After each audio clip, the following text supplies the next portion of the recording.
Hay historias que no empiezan con un grito, ni con una puerta cerrándose, ni con una confesión frente a una cámara.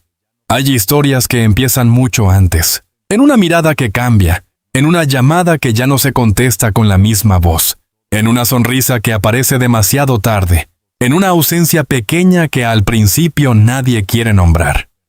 Y cuando esas señales llegan a la vida de un hombre que ya ha conocido la caída, el escándalo, la cárcel, la burla pública y la redención, el golpe no solo rompe un matrimonio, rompe una imagen entera. Esta es una narración dramatizada sobre Mario Besares, el hombre que durante décadas caminó entre la risa y la sospecha, entre el aplauso y el juicio, entre el personaje alegre de la televisión y el ser humano que tuvo que aprender a sobrevivir cuando México entero lo miraba con desconfianza. Pero en esta historia, el dolor no llega desde un tribunal, ni desde un viejo expediente, ni desde la sombra de Paco Stanley. Llega desde el lugar que él creía más seguro. Su propia casa en Sia. Durante años, Mario Besares fue visto como un hombre que resistió lo imposible. Primero fue el comediante, el bailarín, el compañero de televisión que hizo reír a millones con gestos, ocurrencias y un carisma que parecía natural. Luego fue el señalado, el sospechoso, el hombre arrastrado por una tragedia nacional después del asesinato de Paco Stanley. Después fue el olvidado, el que tuvo que cargar con una sombra que parecía no terminar nunca. Y finalmente, cuando muchos pensaban que su historia ya estaba escrita, llegó la resurrección pública, el regreso a las pantallas, el cariño de una nueva generación, la victoria inesperada, el abrazo del público que decidió darle una segunda oportunidad. México volvió a decir su nombre, pero esta vez no para condenarlo, sino para aplaudirlo. Sin embargo, a veces la vida es cruel con los hombres que por fin logran levantarse. Porque justo cuando Mario parecía haber recuperado la sonrisa, justo cuando la gente hablaba de él como ejemplo de resistencia, justo cuando su matrimonio con Brenda era presentado como una historia de amor que había soportado décadas de tormentas, comenzó a crecer una grieta silenciosa. No una grieta visible para las cámaras, no una grieta que apareciera en entrevistas, alfombras rojas o publicaciones familiares. Era algo más íntimo, más difícil de explicar, más peligroso. La sensación de que algo dentro de su hogar ya no sonaba igual. Mario conocía demasiado bien el peso de las apariencias. Sabía que una familia puede sonreír frente al mundo y llorar detrás de una puerta. Sabía que el público ama los cuentos perfectos, pero también disfruta verlos caer. Por eso, cuando las primeras señales empezaron a incomodarlo, no quiso creerlas. ¿Cómo iba a creer que después de tantos años, después de tanto sufrimiento compartido, después de haber sobrevivido juntos al desprecio, a la crisis, a la soledad y al juicio público, la mujer que había estado a su lado pudiera esconderle una verdad tan dolorosa? Esa pregunta empezó a perseguirlo como una sombra. Al principio no hubo pruebas, solo silencios. Un teléfono boca abajo sobre la mesa. Una salida que se alargaba demasiado. Una conversación interrumpida al entrar él a la habitación. Una risa nerviosa. Una explicación que sonaba correcta pero no calmaba nada. Mario se repetía que estaba exagerando, que el pasado lo había vuelto desconfiado, que un hombre que fue perseguido por la opinión pública podía llegar a imaginar amenazas donde no las había. Quiso convencerse de que todo estaba bien. Quiso creer que el amor de tantos años no podía romperse por una sospecha. Quiso mirar a Brenda y ver a la misma mujer de siempre. La esposa, la compañera, la madre de sus hijos, el refugio que lo sostuvo cuando el mundo entero parecía darle la espalda. Pero el corazón tiene una forma cruel de reconocer la distancia antes que la mente. Mario comenzó a notar que las conversaciones se habían vuelto más breves. Las comidas eran más silenciosas. Las miradas duraban menos. Las palabras "estoy cansada" empezaron a ocupar el lugar de lo que antes eran abrazos. Y entonces llegó la noche que, en esta versión dramatizada, cambió todo. Era una noche aparentemente común. Afuera, la ciudad seguía haciendo ruido. indiferente al pequeño derrumbe que estaba a punto de ocurrir dentro de una casa conocida por todos y comprendida por muy pocos. Mario estaba solo en una habitación, rodeado de recuerdos, de fotografías, de premios, de imágenes de una vida que parecía haber sido reconstruida con paciencia.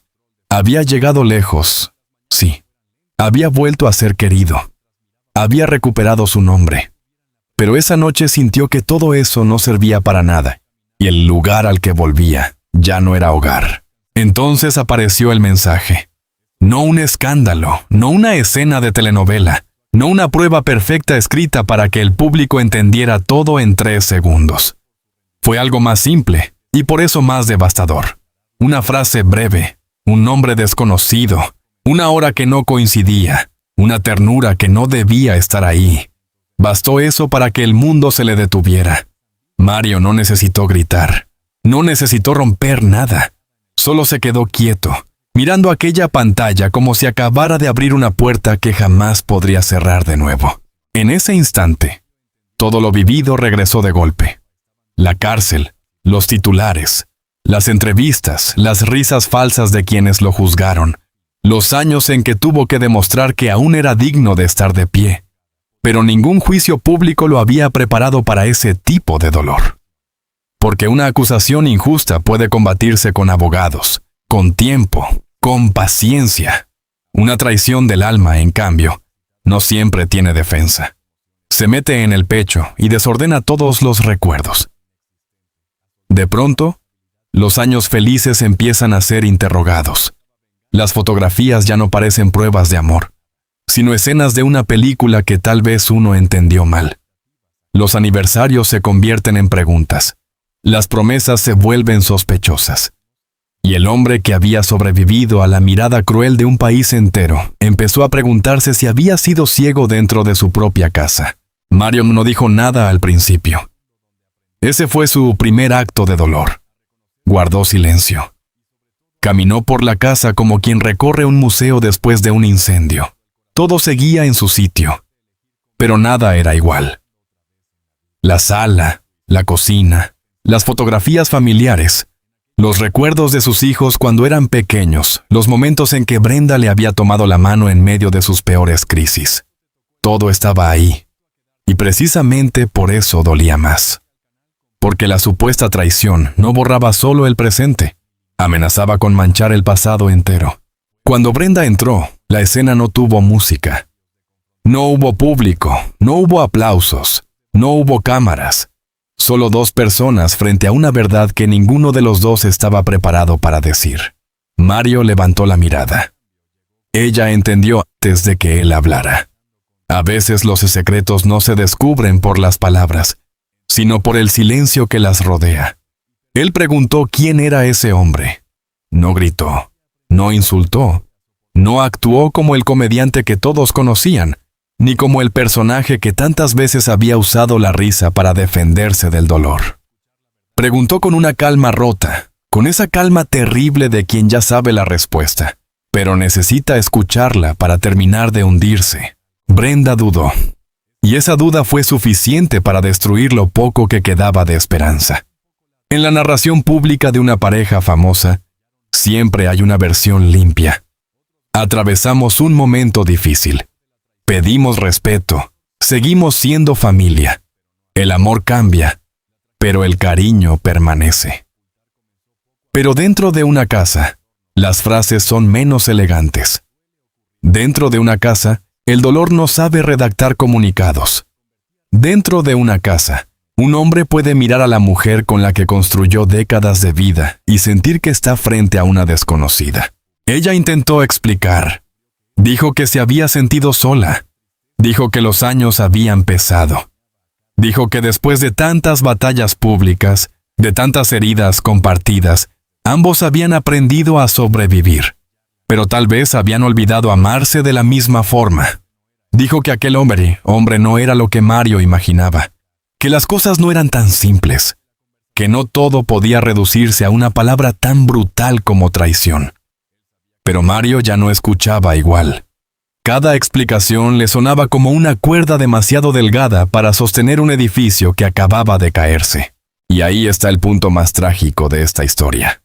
Mario no era un hombre que no hubiera sufrido. Al contrario, tal vez había sufrido demasiado.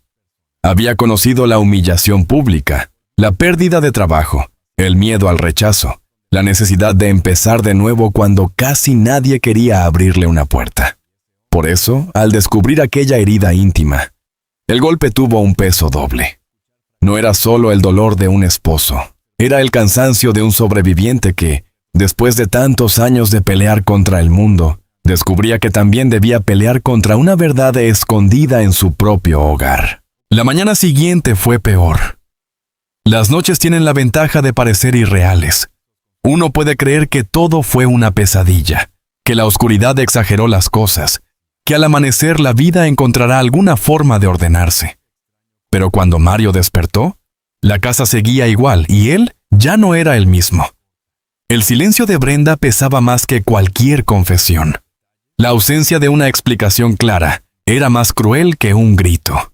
Y el nombre de aquel otro hombre, real o imaginado, confirmado o incompleto, comenzó a instalarse entre ellos como un invitado invisible que ya no se marcharía. Mario pensó en sus hijos y hijos. Pensó en lo que significa para una familia famosa romperse frente al país. Pensó en las entrevistas, en los titulares, en las redes sociales, en las manos ajenas escribiendo juicios sin saber nada del dolor real. Pensó en la facilidad con la que la gente convierte una tragedia doméstica en entretenimiento.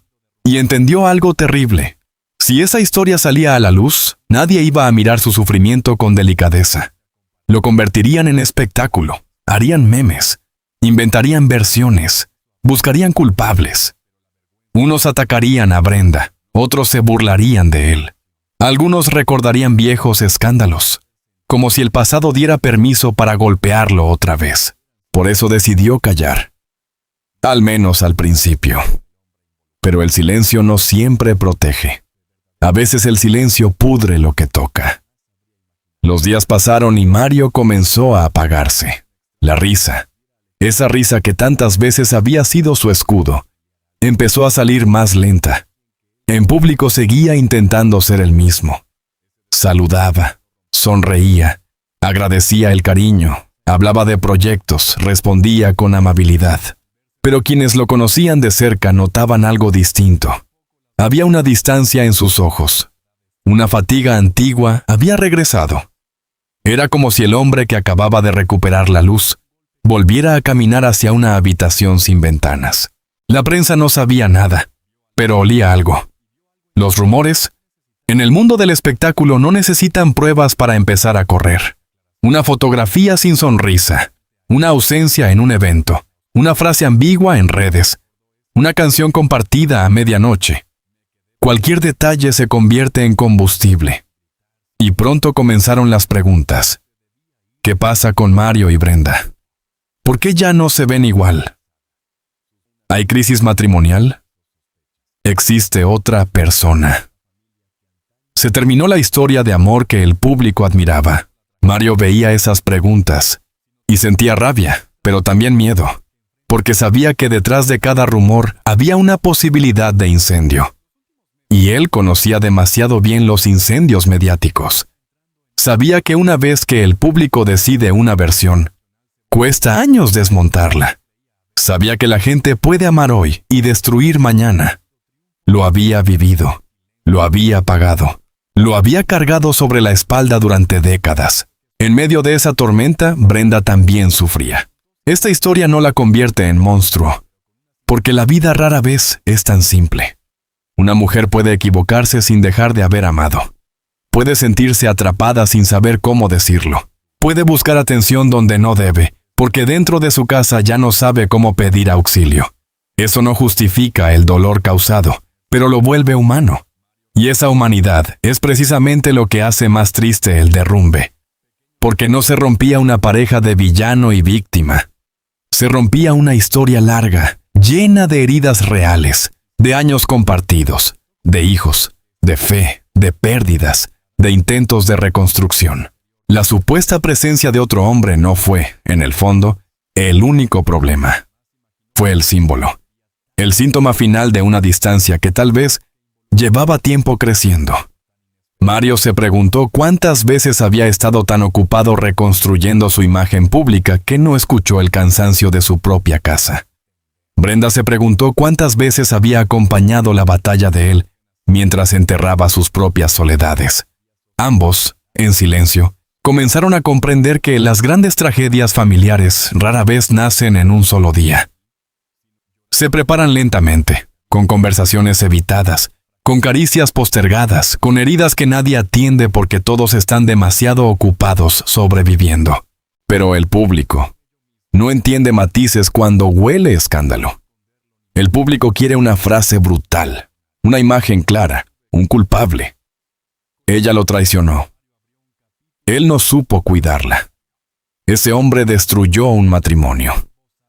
Mario volvió a caer. La realidad, sin embargo, es más dolorosa. A veces nadie destruye solo una casa. A veces la casa lleva años agrietándose y un día simplemente se escucha el derrumbe. Cuando Mario enfrentó a Brenda por segunda vez, ya no buscaba detalles. Los detalles, en una infidelidad real o emocional, pueden convertirse en veneno.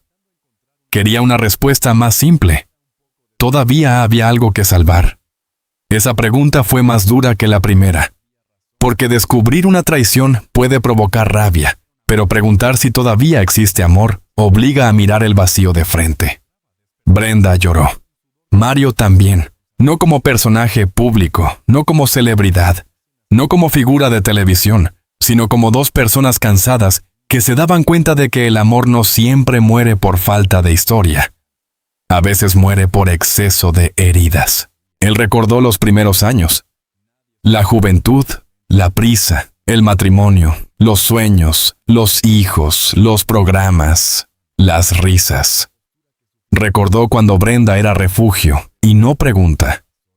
Recordó las veces que ella lo defendió cuando muchos preferían alejarse. Recordó sus propias caídas y la forma en que ella permaneció. Y entonces el dolor se volvió más complejo. Porque odiar a alguien que nunca te amó es fácil. Odiar a quien te sostuvo durante años es casi imposible. Por eso Mario no podía convertirla simplemente en enemiga. Esa era su tragedia. Se sentía herido por la misma persona que también había sido parte de su salvación. Los días siguientes fueron una batalla contra la apariencia. En público, todo debía parecer normal.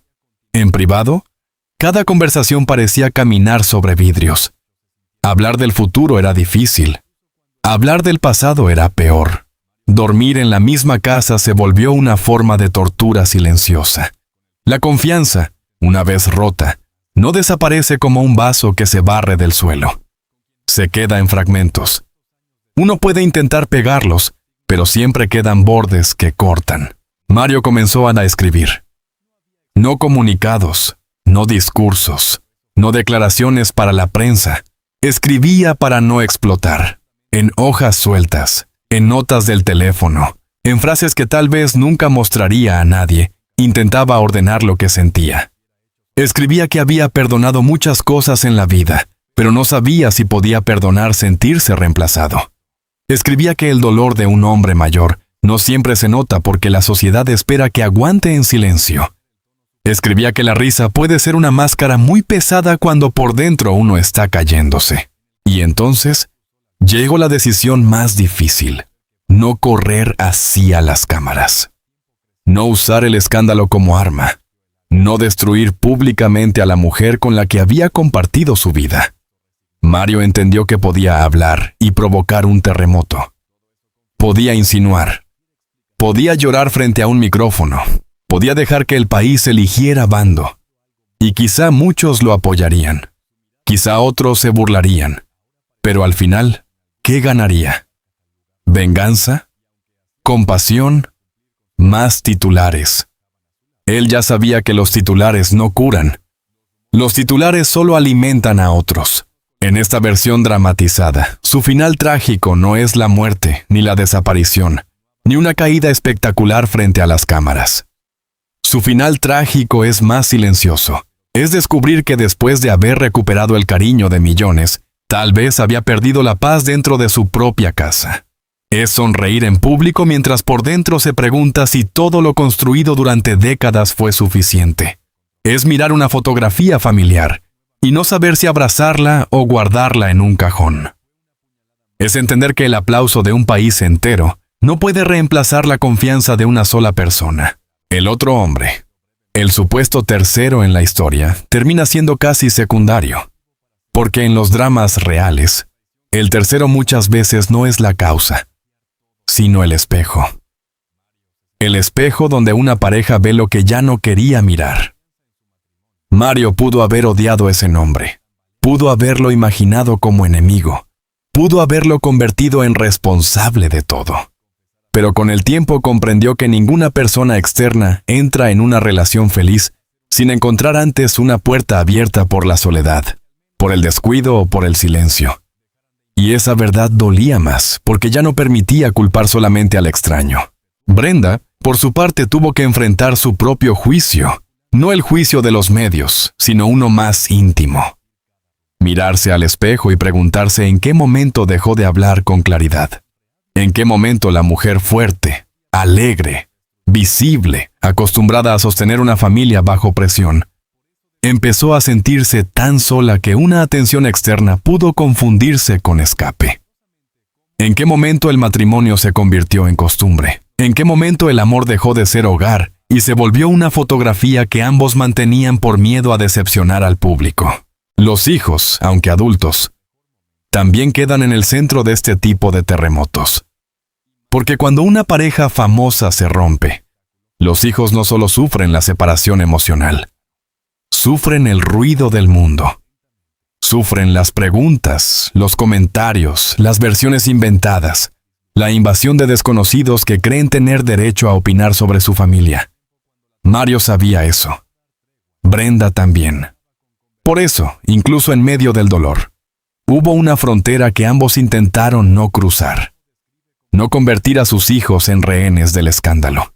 Esa decisión, aunque invisible, fue quizá lo más digno de toda la historia. Porque la verdadera madurez no consiste en no sentir rabia. Consiste en no usar esa rabia para quemar a quienes también saldrán heridos.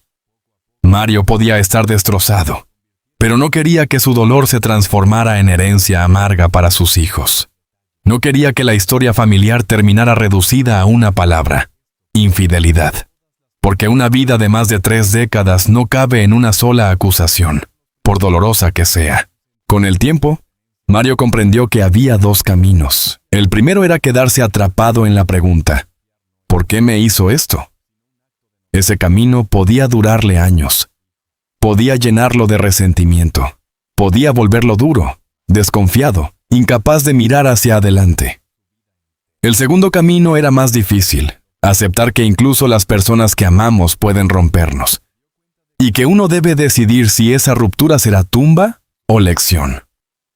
Mario, que ya había salido de otras tumbas simbólicas, sabía que sobrevivir no siempre significa ganar. A veces sobrevivir significa levantarse sin aplausos, sin cámaras, sin una final de reality. Solo levantarse para no dejar que el dolor escriba el último capítulo. Si esta historia duele, es porque toca una contradicción profunda de Mario Besares. El público lo conoce por hacer reír. Pero los hombres que hacen reír también lloran. Los hombres que bailan también se quiebran. Los hombres que parecen eternamente simpáticos también tienen noches donde no pueden respirar de tristeza. Durante años, Mario usó el humor como puente hacia los demás. Pero esta vez el humor no alcanzaba. No había chiste capaz de arreglar una confianza rota. No había baile capaz de borrar una conversación descubierta. No había aplauso capaz de devolverle la certeza de que era amado sin reservas. Y ahí aparece la gran pregunta de este relato. ¿Cuál es el verdadero final biográfico de un hombre como Mario? ¿Es la caída pública? No, porque ya cayó y volvió. ¿Es el escándalo? No, porque ya vivió uno de los más duros de la televisión mexicana. ¿Es la traición? Tal vez tampoco. El verdadero final trágico sería permitir que una herida íntima destruya todo lo que logró reconstruir. sería convertirse otra vez en prisionero, no de una celda, sino de la amargura. Sería dejar que una sospecha, una traición o una crisis matrimonial le robe la segunda oportunidad que tanto tardó en conseguir. Por eso, en la parte más humana de esta historia, Mario no termina vencido por otro hombre. No termina destruido por Brenda. No termina reducido a víctima. Termina frente a sí mismo, obligado a tomar la decisión más dura: seguir siendo Mario sin depender de la imagen perfecta de su matrimonio. Seguir siendo padre, artista, sobreviviente, hombre de fe, figura pública, aunque su casa ya no sea el refugio intacto que imaginaba. Seguir caminando aunque el corazón le cite. Seguir sonriendo, no para fingir, sino porque la sonrisa también puede ser una forma de resistencia. Tal vez hubo conversaciones posteriores. Tal vez hubo perdón parcial. Tal vez hubo distancia. Tal vez hubo intentos de reconstrucción. En una historia como esta, nadie desde fuera puede saberlo todo. Lo que sí puede imaginarse es el peso de la noche después del descubrimiento, el vacío de la cama, el ruido insoportable de los recuerdos, la pregunta repetida una y otra vez: ¿en qué momento dejamos de vernos? Esa pregunta no pertenece solo a Mario y Brenda. Pertenece a miles de parejas que un día despiertan y descubren que han pasado años juntas, pero emocionalmente separadas. Por eso este relato no debe leerse como una simple historia de chisme. El chisme busca sangre. La tragedia busca sentido. Y el sentido aquí es claro. Ninguna fama protege una familia si dentro de ella se deja de hablar con honestidad. Ningún matrimonio sobrevive solo por los años acumulados. Ninguna pareja está a salvo únicamente porque el público la admire. El amor no se mantiene por las fotos, ni por los aniversarios, ni por las entrevistas bonitas. Se mantiene en lo pequeño, en decir la verdad antes de que sea tarde, en escuchar cuando el otro todavía habla bajo, en mirar de frente las crisis antes de que alguien busque afuera lo que ya no encuentra adentro. Mario Besares, en esta narración, descubre demasiado tarde que el mayor enemigo de una relación no siempre es una tercera persona. A veces es el silencio. A veces es la costumbre. A veces es creer que haber sobrevivido juntos al pasado garantiza sobrevivir al presente. Pero el presente también exige cuidado. El presente también exige ternura. El presente también puede romperse. Y entonces el título deja de ser solo una frase dramática. El final trágico de Mario Besares no significa que su vida termine, significa que termina una versión de sí mismo. Termina el hombre que creía que después de tantos golpes, ya nada podía sorprenderlo. Termina el esposo que pensaba que la lealtad del pasado era una promesa automática para el futuro. Termina el personaje que podía esconder el dolor detrás de una carcajada. Y nace otro Mario, más cansado. Sí, más herido, también. Pero quizá más consciente de que la dignidad no consiste en no ser traicionado, sino en no traicionarse a uno mismo después del golpe. La imagen final no necesita escándalo. No necesita cámaras esperando afuera. No necesita periodistas gritando preguntas ni titulares rojos anunciando una ruptura. Basta imaginar a Mario solo, sentado en silencio, mirando una fotografía familiar. En esa imagen están los años buenos, las batallas, los hijos, la juventud, los errores, la fe, las reconciliaciones, los fantasmas. Él no rompe la foto. No la tira. Tampoco la besa como antes. Solo la mira. Porque a veces el duelo más difícil es aceptar que algo fue real, aunque ya no pueda seguir siendo igual. Después se levanta. Respira. Sabe que el mundo seguirá hablando. Sabe que unos creerán una versión y otros inventarán otra. Sabe que, como siempre, habrá quien use su dolor para entretenerse. Pero también sabe algo que antes no sabía con tanta claridad. Ya no necesita convencer a todo México para salvarse. Ya lo hizo una vez y le costó media vida. Ahora solo necesita no perderse a sí mismo. Ese es el cierre más triste y más poderoso de esta historia. Mario Besares no cae porque otro hombre aparezca. No cae porque Brenda haya sido perfecta o imperfecta. No cae porque el público lo juzgue.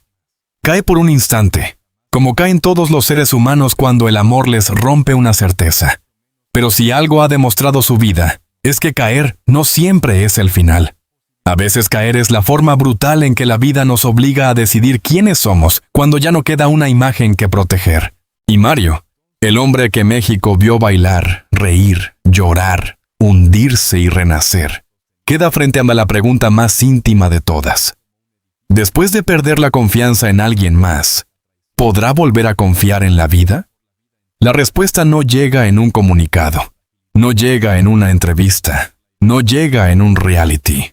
Llegará, si llega, en silencio, día tras día, cuando el dolor deje de ser espectáculo y se convierta en memoria. Porque el verdadero final no lo escribe la traición. Lo escribe la manera en que un hombre decide levantarse después de ella.